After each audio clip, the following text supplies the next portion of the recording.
नमस्कार, मैं हूं पूर्वी राय और आप देख रहे हैं India press news. Guru Purnima के पावन अवसर पर उज्जैन में विश्व प्रसिद्ध श्री महाकालेश्वर मंदिर के पुजारी महेश शर्मा के आश्रम में गुरु वंदन और पूजन का भव्य आयोजन किया गया। देश के विभिन्न हिस्सों से पहुंचे श्रद्धालुओं और गुरु शिष्यों ने अपने गुरु का पूजन कर आशीर्वाद लिया तथा भारतीय गुरु शिष्य परंपरा का भावपूर्ण निर्वहन किया। गुरु पूर्णिमा भारतीय संस्कृति से गुरु के प्रति श्रद्धा और कृतज्ञता व्यक्त करने का प्रमुख पर्व माना जाता है। आश्रम में सुबह से ही श्रद्धालुओं का आगमन शुरू हो गया। वैदिक मंत्रोच्चार के बीच गुरु पूजन, चरण वंदन, पुष्पमाला अर्पण और आशीर्वाद का क्रम चला। प्रयागराज से आए तीर्थ पुरोहित एवं श्रद्धालु अनंत कुमार त्रिपाठी ने अपने गुरु का पूजन अर्चन किया।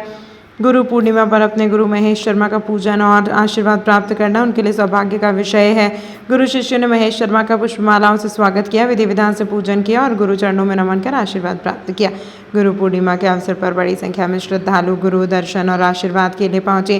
गुरु पूर्णिमा, जिसे व्यास पूर्णिमा भी कहा जाता है, भारतीय संस्कृति में गुरु शिष्य परंपरा का सबसे महत्वपूर्ण पर्व माना जाता है। इस दिन शिष्य अपने गुरु के प्रति कृतज्ञता व्यक्त करते हैं और उनके मार्गदर्शन के लिए आशीर्वाद प्राप्त करते हैं। महाकाल की नगरी उज्जैन में गुरु पूर्णिमा का यह आयोजन श्रद्धा, संस्कार और भारतीय गुरु शिष्य परंपरा का अनुपम उदाहरण बना। गुरु वंदन और आशीर्वाद के बाद इस पावन अवसर पर श्रद्धालुओं ने जीवन में गुरु के महत्व को याद करते हुए आध्यात्मिक ऊर्जा और प्रेरणा का संदेश दिया। गुरु पूर्णिमा है, क्या महत्व होता है?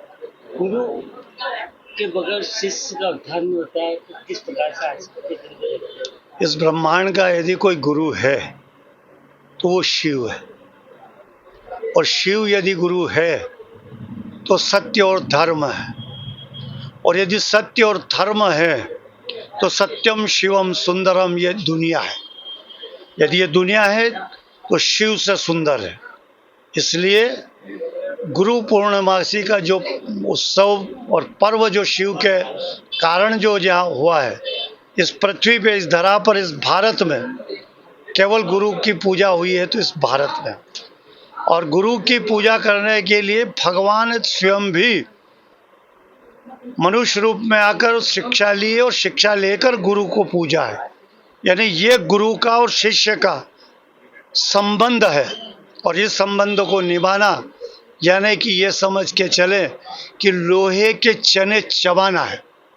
गुरु तो हर कोई किसी को बना लेता है, चाहे जिसको गुरु बना लेता है।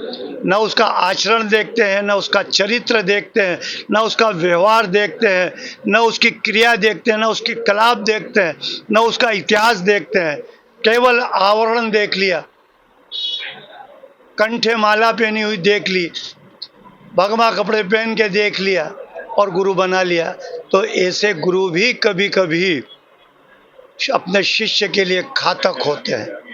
इसलिए गुरु बनाओ तो सांदीपनी जैसे वो बनाओ, जिसने योगेश्वर कृष्ण को जो शिक्षा दी। यदि गुरु बनाओ तो शिव जैसा गुरु बनाओ, जिससे सत्यम शिवम सुंदरम संसार रहे, उसके लिए परिवार में, बच्चों में आदर स्थापित हो। और यदि गुरु बनाओ तो कृष्ण को बनाओ अर्जुन से ऐसा, क्या संकट के समय में भी, युद्ध के अंदर भी भगवान कृष्ण ने उसको ज्ञान दिया और शिष्य की अपनी लाज रखी और शिष्य को बना।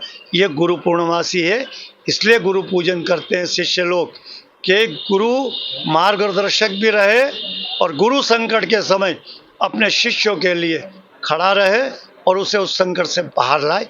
यह गुरु पूर्णमासी का पर्व है। किस प्रकार से पूजन करना है, क्या महत्व है?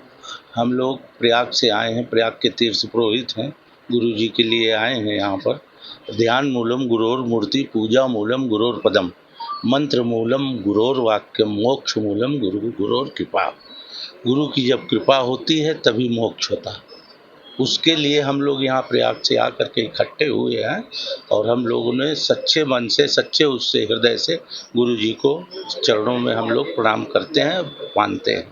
यही हमारी जो है गुरु पूजा की कामना। यही हमारा नाम आनंद कुमार त्रिपाठी, पीली कोठी वाले तीर्थ पुरोहित, इलाहाबाद के हम बोले जाते हैं। तमाम महत्वपूर्ण खबरों के लिए देखते रहिए इंडिया प्रेस न्यूज।